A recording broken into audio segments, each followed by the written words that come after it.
Hi guys, it's Carson. You might know me as Symbiote Online. I'm bowling New Mexico Open tomorrow, my first and only squad. So tonight, going through with different stuff, getting surfaces ready, doing some ball prep, and I was going to talk to you guys kind of what my thought process was and kind of how I'm building my arsenal for the weekend. So I bowled two sweepers yesterday, a fresh, and then the one immediately after that for the burn. So for the first sweeper that I bowled, the fresh, I had a decent amount of success. Things that tended to be good from what I saw from myself and from some other people were things that were pretty strong, pretty rolly, really wanted to pick up early and kind of get moving. The pattern, if I had to say, is probably like maybe about 41 feet long. It's definitely, there's some oil in the heads. The ball doesn't really want to do a lot in the beginning. So I really was looking for something that was just going to pick up. I was looking to play a bit straighter, kind of playing towards the gutter, and I had some decent success with that. The second sweeper, the transition, that was definitely a lot harder. The line along the gutter kind of went away because people burned it up, and then I kind of had to make a big jump inside, which kind of worked, but I struggled at the beginning. Gave it another shot with a lot different ball, a lot straighter again. Something that kind of got down lane, but just wasn't going to do a ton on the end, but wasn't super strong either. So that's kind of my thought process as to what I'm kind of doing. Additionally, today when I went into the bowling alley, the first qualifying squad was finishing up. So I got to see some of the bowlers and what they were doing. It's 8-game qualifying squad, and I got there basically halfway through the eighth game.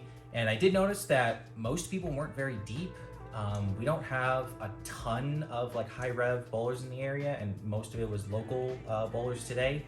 So that might be a factor as well, but even some of the higher rev people were still playing probably, 17, 18, getting it out to about 10 or 12, somewhere along there. So, didn't need to be swinging the whole lane. So I'm kind of going for stuff that's just going to be overall smoother, that's just going to pick up and read and get some motion going towards the pocket, and I think that'll give me success for tomorrow. So the first ball I'm going to be talking about and the ball that I'm looking to start with tomorrow is going to be the Rotogrip Gem. I love this ball. It's super strong, super early, and I've got it set to 500 right now. Like I mentioned earlier, I just wanted to pick up, I wanted to read, and just get some motion going as soon as it possibly can. Don't want something too snappy, so it can actually give me some room and a little bit of miss room.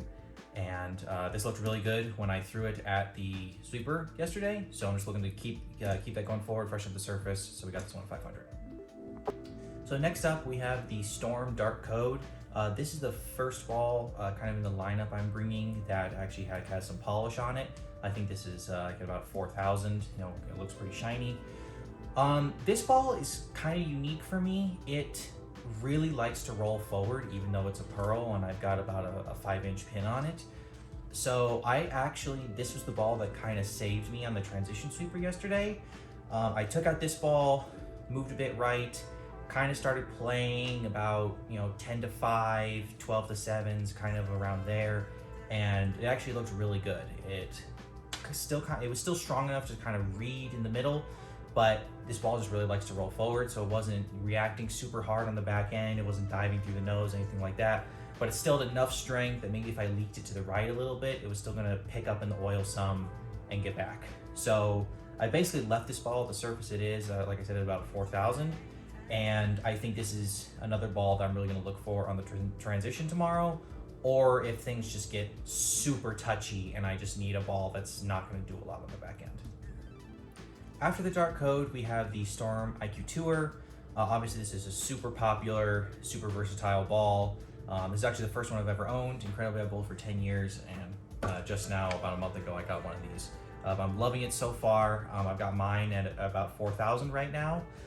I want this to be definitely one of my weaker balls. I've always had issues kind of filling that part of my arsenal, and I know how versatile this ball is, so I've got it polished up a decent amount so I can use it later in the day.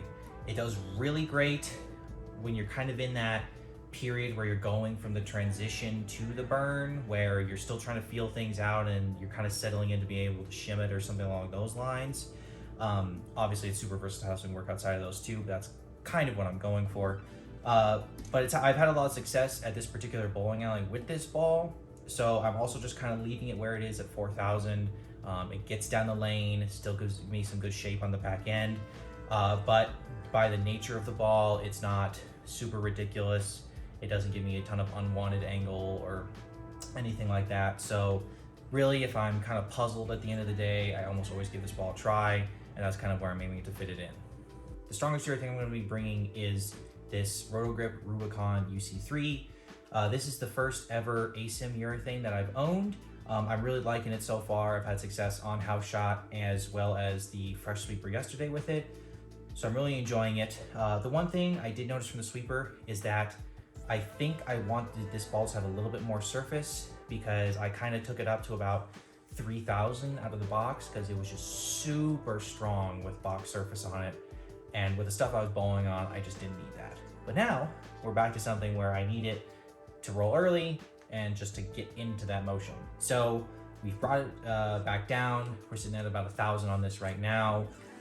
This ball is like super smooth for me. It gives you that kind of urethane motion that you're looking for, but it's just stronger and more. And especially if I'm in a situation where I need to get a little bit deeper, this ball is perfect for that, because it still gives me that motion I'm looking for while allowing me to play deeper on the lanes and not have to worry about the hitting power so much. So we're sitting at about 1,000 on this one, and I think there's a pretty good chance I'm gonna throw this one a decent amount tomorrow. Hey guys, so I'm at the New Mexico Open today for my squad. I just got here, watched the end of the first squad for today. Scores are a lot higher today. For context, out of the completed scores before this squad, there was only one person positive. Going into the 8th game of this previous squad, there were 19 people positive. So scores have definitely gone up, but there are definitely like a lot of pros and a lot of like tour professionals here. Jacob Buttroff's here, AJ Chapman, Jacob Peters are here. So, you know, pretty strong squad skill-wise. But, you know, we'll see how it goes. Looks like the lanes might be a little bit more playable, but, you know, won't know until I actually get out there and see. So, you know, hopefully it all goes well.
Hey guys, it's now Sunday of New Mexico Open weekend, and the tournament is now over.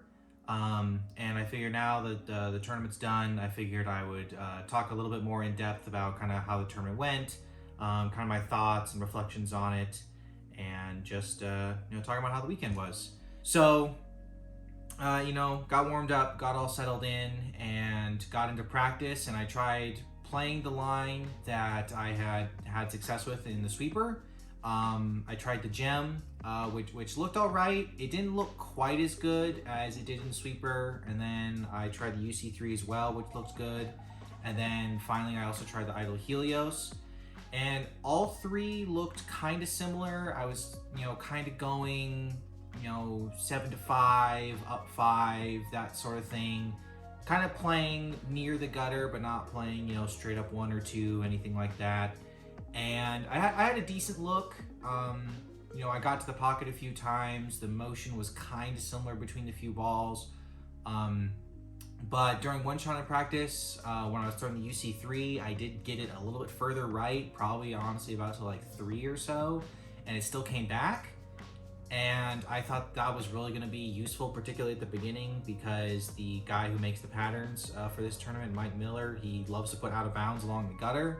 And I thought if a ball is going to give me a little bit more room to get it right and still get back and hit, I think that's the ball I need to go with. So I went with the UC3, and that was definitely the right choice. First game, I started out, honestly, I was just kind of tight. You know, it was the first big tournament I've bowled, you know, since I've officially become a professional. I started on the live stream pair, my family and my wife were there, you know, so a lot of those things, and I was just bowling tight. I whiffed a 10 pin early, and I split later on, and I just really wasn't hitting my mark.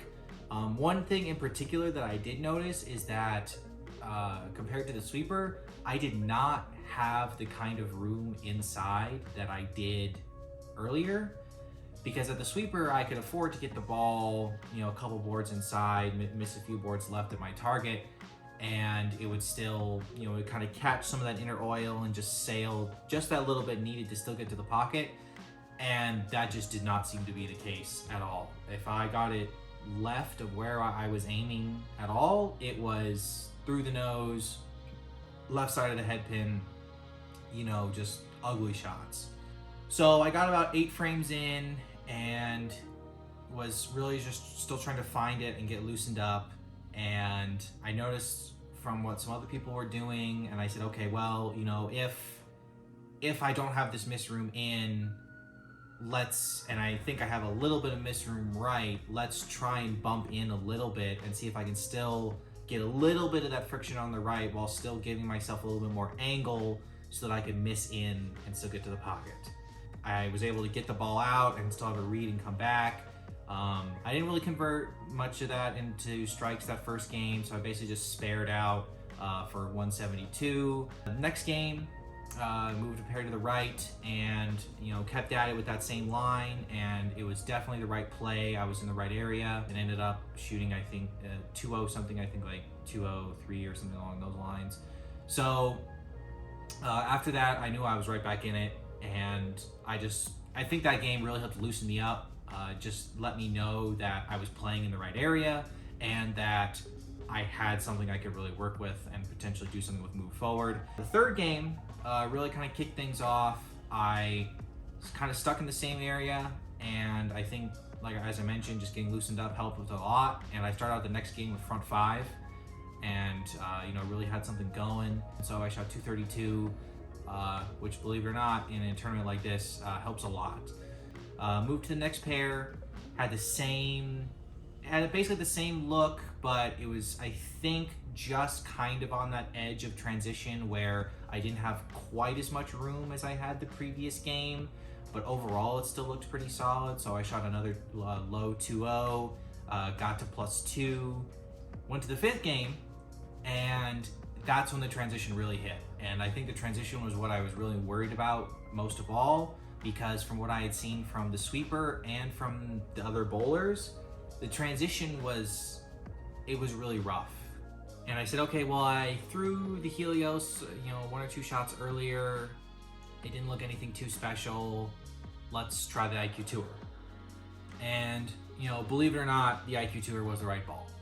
You know, it came together the second half of that game, you know, really allowed myself to get in, let the ball get right, was probably going like 15 or 16 out to like, you know, 6 or 7. The IQ Tour looked really good. It was hitting in the pocket, and I definitely thought with 2 games left, I could do something.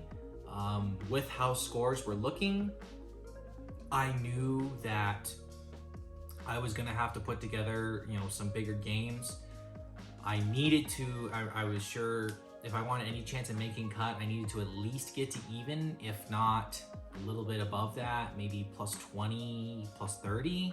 The 7th game probably hurt the most mentally. Upon reflection, I just couldn't carry. I went 9 spare, 9 spare, 8 spare, 9 spare, 9 spare, and I get 1 strike in the 6th frame. Then I throw what I feel like is another good shot, and I big 4, go pick that up. you know, catch another double, but then don't get the first one in the 10th. So then I spare out for 190. And every shot, apart from the one that was a big 4, every shot apart from that one was flush in the pocket. That really hurt, and that puts me at minus 37 heading into the final game. And I knew then I really needed something big if I wanted any chance of doing something here. I put a turkey on the board to start the game. A few other good shots, you know, need to make some tiny adjustments, kind of spare out in the middle a little bit, and then kind of finally home in on it again and get probably, I think, a double or a turkey heading into the 10th. And I know if I double, I will go positive, and if I don't, I won't. So get up there in the 10th, you know, try and settle myself a little bit, throw the first shot, and it's just bad. It basically gets to the spot it needs to, if a little bit right, but at release, my hand is just all the way around the side of it. And you know, the other thing about throwing the IQ Tour is on the lanes, it's basically an orb of pure black about, and and my grips are clear too, so I really had no idea how this ball was spinning. And I thought there's no chance this works. But incredibly, whatever it was, it read the right thing, and it comes all the way back and smashes pocket for a strike. So I try and calm myself down after that one. I go, okay, let's just focus, put the ball where it needs to go, and keep your hand in the right position, and let's just be done with this. So the next one, I flipped. I kept my hand in the right position, but I tugged it way inside. And visions of my college bowling came back, because that one went straight for a while and then crossed over in Brooklyn. And at that point, I was just like, okay, you know, I'm glad that worked out, but I don't even know if I can put up the third one here. So I said, forget it. Let's just be safe, get the pins and get out. So I took my plastic ball, just threw it at the head pin, got 7, and ended up shooting 241. So that put me +4 for the block, and which was I was pretty satisfied with overall. You know, pretty solid score for how tough this tournament is. I felt like I might be in the cut after that squad, but I felt like unless people bowled really bad the final one, it probably just wasn't gonna work out. And you know, packed up my stuff and head home, and when I checked the scores later, sure enough, after that squad, I'm sitting at 34, and they only take the top 32. So basically for the rest of the night, I kind of just hung out, talked with some of my friends and stuff, and was just constantly refreshing the scores page to see what the scores were looking like. Quickly scrolled down to find that I was 44th, and cashing was 49.